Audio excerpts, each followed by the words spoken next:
Hi everyone, this is Ruby Leeds, also known as Shadow Rose VA, and I just got back from seeing Weathering with You with, once again, returning from the Broly movie, my good friend Amanda. Amanda, say hello to the 150 people who will watch this video. Hello, anime fans.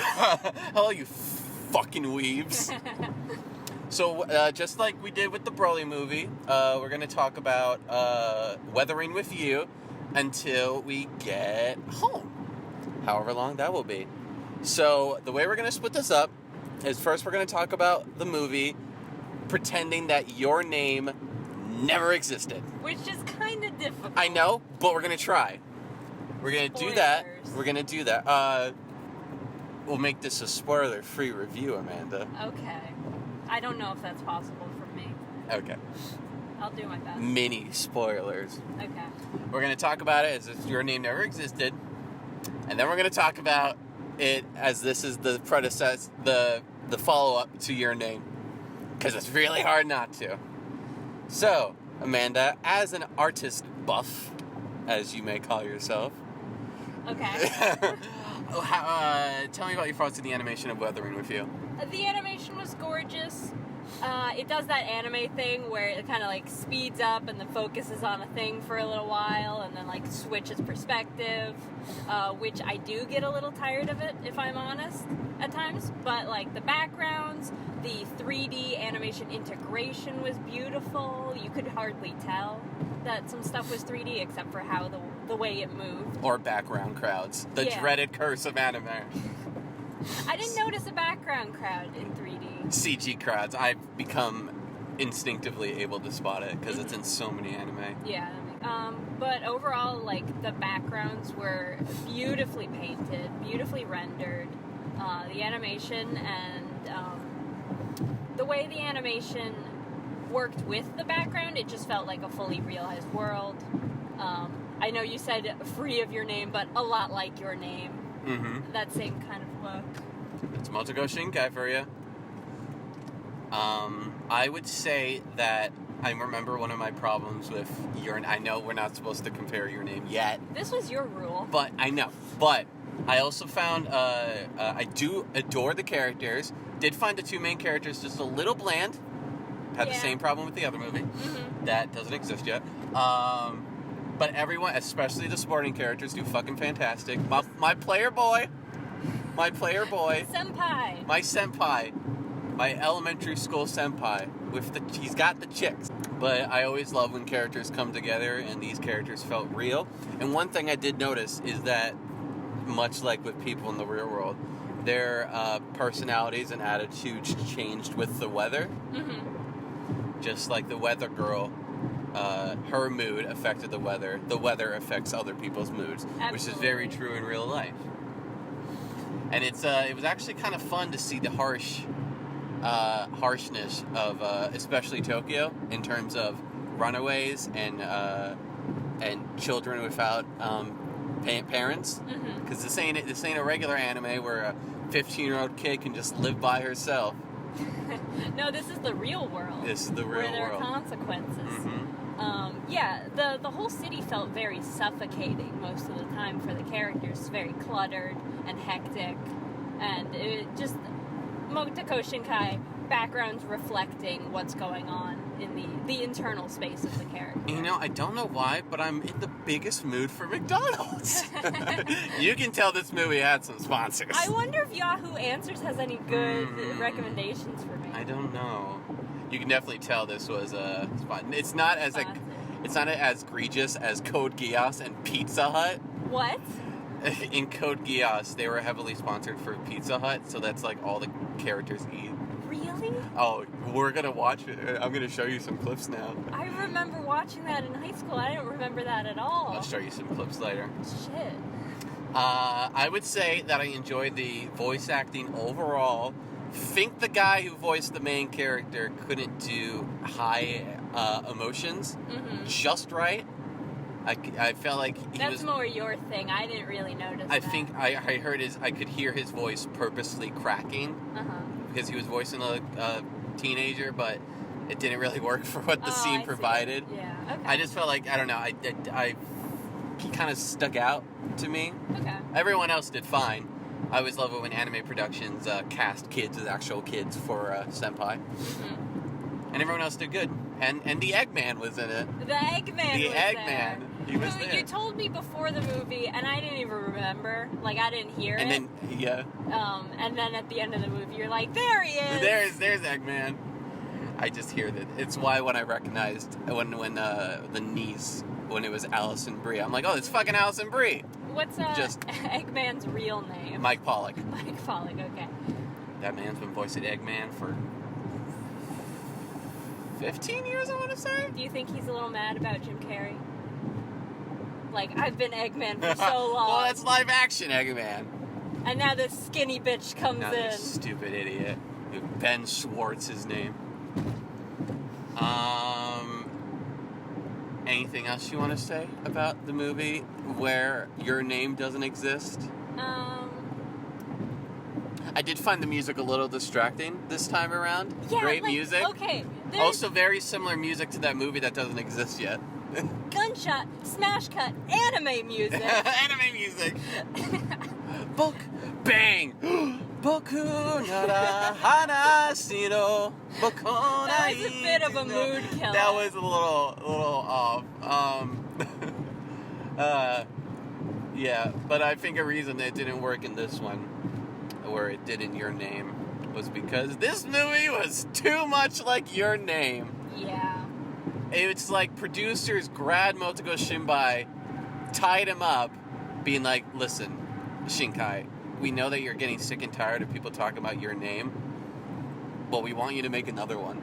We want you to make another boy to fall in love with another magical girl and then go save her. And then the magical girl is going to disappear because of some phenomenon thing that has to do with ancient Japan and the dead. Mm-hmm. And then at the end, we're going to want a 3-year epilogue. Oh, shit. Right? It's the same movie. And not only that, spoilers, but we want you to put the main characters of Your Name in this movie. One I was fine with. Shinkai, we want you to create your own cinematic universe. Marvel's doing such a great job. So weird. But yeah, it's just, as someone who's seen Your Name, it's just beat, and it's not exactly beat by beat like Mary Poppins and Mary Poppins Returns, where it's just the same thing. It's different ideas, different themes, but like the whole thing is just beat by beat by beat by similar characters. That's why I was saying that the two main characters are so bland, because they're just the characters from the fucking movie, except I think with like the runaway layer. I think that they had more depth because of one was in rural Japan, was one it was in Tokyo, which I think was a thing. Yeah, I wish we could have. And I thought it's like we need to make Your Name. That band that did great music in Your Name and it fit that style and tone. Bring them back, even though it doesn't always fit. Yeah, it didn't fit. And make their music sound exactly the same. I feel like. Can I say spoilers? Spoilers from here on out. Well, the main character, what's his name again? I don't remember. Oh, whoops. He was so boring. Lead boy. He's from like an island, and they barely touch about it, and they barely touch upon what he's running away from. Yeah, he was kind of just like, I'm tired. He's like a Disney princess. He wants more than this provincial life. Yeah. But, like, you assume, at least I kind of assumed he was coming from an abusive family. Oh, yeah, with like the bandages in the beginning. Yeah. Oh, yeah, I forgot about that.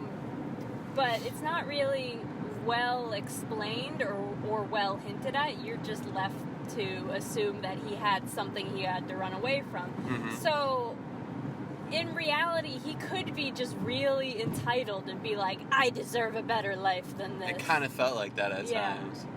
I mean, he's a good kid, but... He is a good kid, yeah. and he tries hard. He's a hard worker, and I appreciate that. He cares about people, and he helps with people. Yeah. But yeah, my biggest problem with this movie is that it's really, honestly, very... Because the thing that I always loved about Motoko Shinkai is that even though his movies touch on similar themes and stuff, mostly the theme of separated lovers, he has similar themes, but you look at each one of his movies, his works, and you're like, oh, that's a experiment he tried. That's an experiment I tried. This was just Your Name again, but with weather. I do kind of like that the thing keeping them apart, the main two, is like Her weather abilities are keeping her from him, but his legal problems, his issues with the police. Our dude's a fugitive. Yeah, he's pretty dope. I like that it's a combination of their worlds colliding that keeps them apart. Oh, yeah. It's not just that she gets whisked away by magic. Yeah. I mean, again, that's a Motogai Shinkai theme. Separation. Yeah, but it's layers of separation. Yeah. He always has different layers. But yeah, I really feel like ogres. just because of his reaction of not liking how popular Your Name got, I feel like he was kind of like pigeonholed to do this movie and be like, make it like Your Name. To just make it the same. Just do it again. And just make us lots of money again. And like the movie's really good, but it's like I only like it a lot because I love Your Name, so it's kind of like a residual effect. Yeah, you love it because it's like a thing you love. Yeah. It's like really similar. Yeah. Except this theme's didn't connect it with me because the idea of body swapping and living in someone else's life is something that greatly fascinates me. Yeah, I would say that I cried the first time I watched Your Name, or I just teared up. That might have been because we were drunk and tired. You were drunk and tired. I was very drunk. I was sober. I kept on being like, oh my god, oh my god. But go on.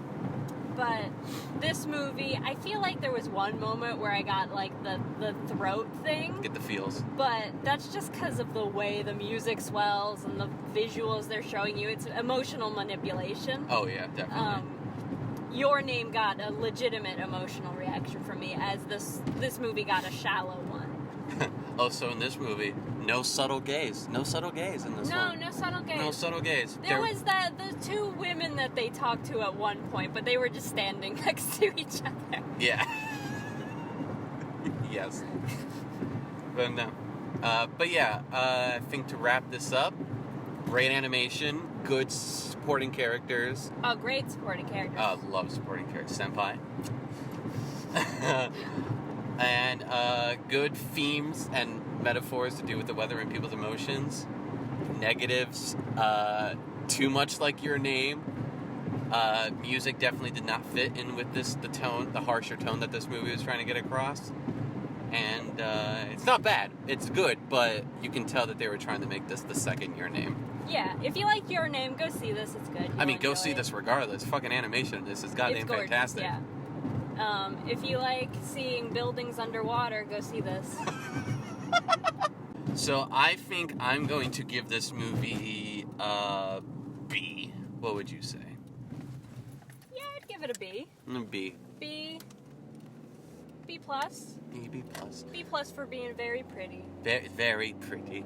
So we're gonna wrap this up. Amanda, do you want to plug your shit? My shit is, if you like art and you like naked lady bodies and fun colors, go to aje.jpeg on Instagram.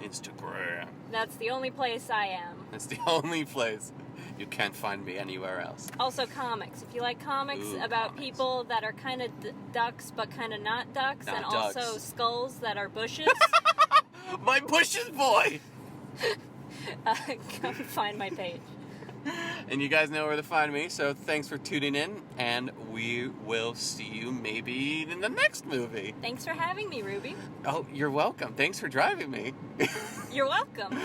Okay, bye everybody. Bye. Bye.